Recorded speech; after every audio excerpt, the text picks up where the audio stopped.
Here on the bus with all the girls from the shelter. Myra. Our first day heading towards shelter to check it out and learn more about what life is like here for the girls. Lots of fun together.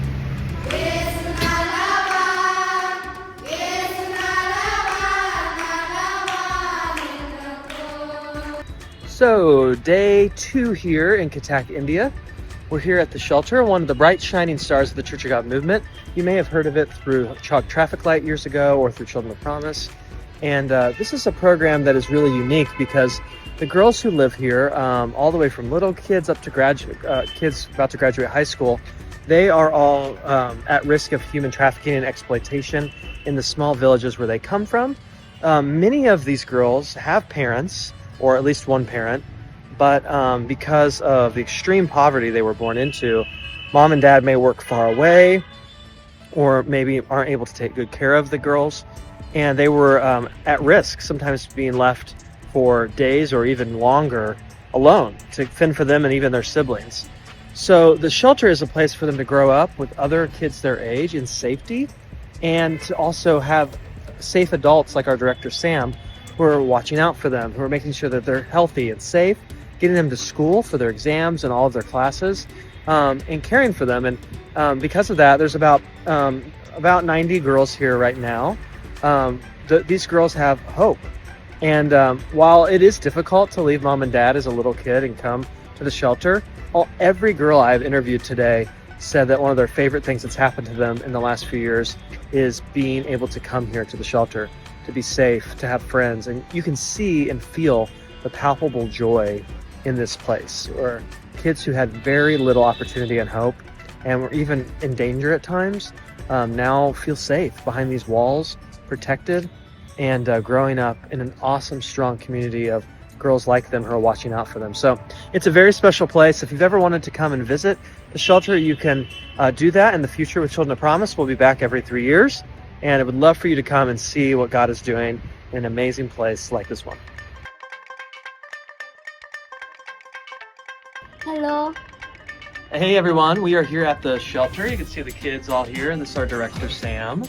And we've just begun our interviews. This is Sukarmani. She has a crazy life story that I just told her she should really write a book someday, because I think it would sell a lot of copies. But she has a lot of difficulty in her family as her father passed due to a lightning strike.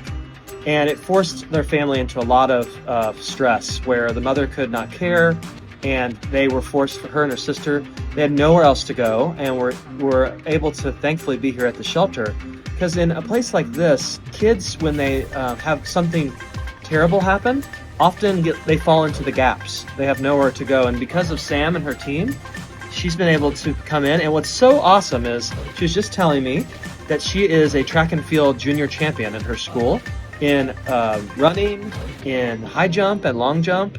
And Sam was even saying that they've asked at the school, how is it possible that so many girls here at the shelter are athletes of this caliber? And it's because they have a support system, they're eating well here and are very healthy. And you can see it on the track and field. So we're so proud of her. And we're going to be praying for her as she continues through middle school and into high school. And just join us today as we pray for Sukarmani and her situation and her bigger family and her sister, because they have a lot of challenges even ahead for them. So we'll be praying. We'll be praying. Thank you. You want to say bye?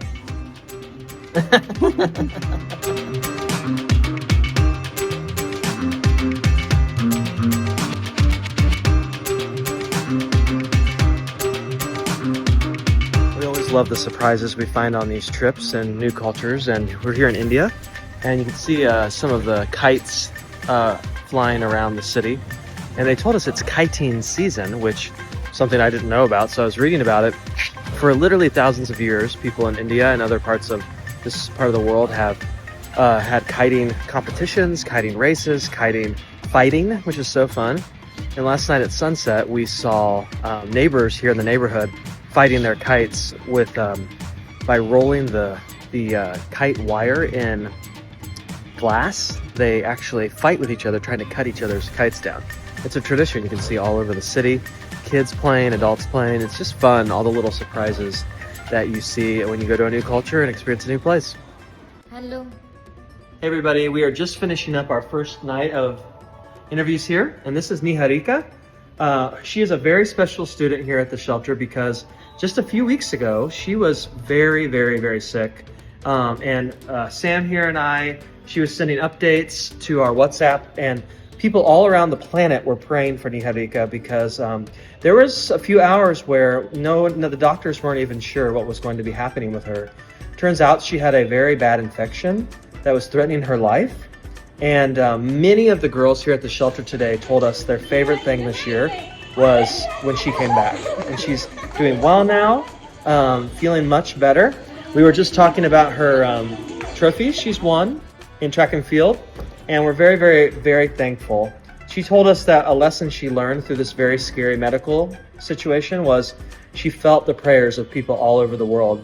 And I was just showing her on our WhatsApp feed, people from our Children of Promise teams in over 30 countries were praying for her when she was in the hospital. So she said she felt those prayers in the hospital, and we want to thank you for not just supporting kids like Niharika, but when you pray, because it really does make a difference.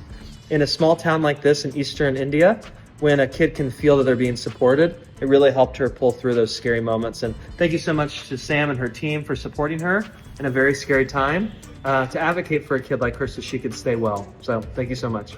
Thank you. Wow, you made that look easy. It's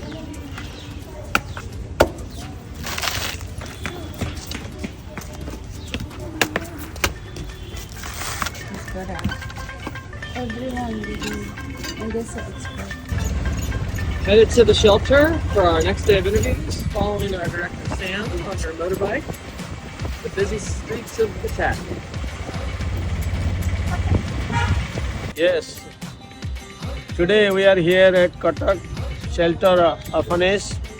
We come from Balabashish Vikas Kendra, a unit of Children of Promise, and we are here 36 children and the workers from Kalahandi district. A project under Children of Promise. Thank you, Children of Promise, for taking care of the need for the poor children in the village in Kalahandi district. We are very happy and blessed because of your prayer and support. Thank you. We love you. Thank you. Thank you, friends. Thank you so much, friends. Yes, thank you. Blessings. Hi. Hey, everyone. This is Bola. He had some of the most words I've ever had in an interview. We asked him how many times he eats each day, and he talked for maybe 3 full minutes. So this guy is a storyteller, and just like me, so I get it. And what's cool about Bola is that his father was also part of the program. Kalahandi, where he's from, is one of the poorest areas in this entire region. And so families really, like, meat and eggs are things they could never afford. So through the center, they are able to get these things, and it's a huge blessing, all the way from his dad, who's one of the very first children ever sponsored in this region, all the way till now. So we're super thankful to see that legacy of hope. And he is a very smart guy, and I think God has a plan for his life, maybe in engineering or in science, and we're going to be praying for him. So thank you so much, friend. Yeah. Okay. Yeah, you say hello? Thank you, thank you. Girls at the shelter are heading off to school.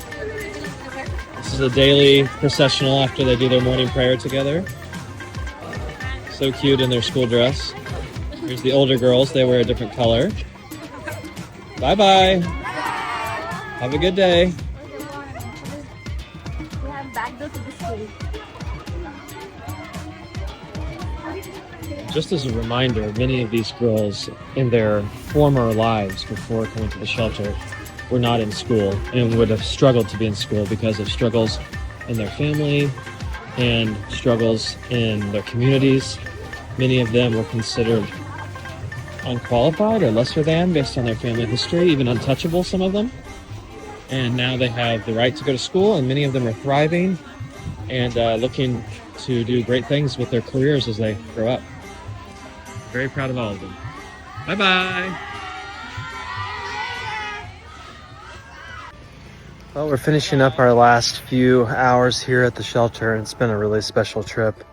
I'd say if you've ever wanted to come on a Children of Promise trip to really spend time with the locals and see what life is like for them, this is one of the very best, because you get to spend many hours here with the girls, hearing their stories, seeing their lives, because they live here year round. So it's just a little bit different than our other trips where we're traveling around to different communities. It's been very special for me and the team to get to know them and see the incredible work that our director Sam is doing, along with her family and friends who are all working. Truly a labor of love here, because they're here year round and running dormitories and food for the girls and chapel and getting them to school. It's really a lot of work, and I'm very, very impressed with everything I've seen. So if you're looking to get more involved with Children of Promise, check us out on our website, childrenofpromise.global, where you can support projects and places like here at the shelter, where kids who once had no options and were in great need are living full lives in healthy community because of the ministry of Children of Promise and our amazing teams on the ground.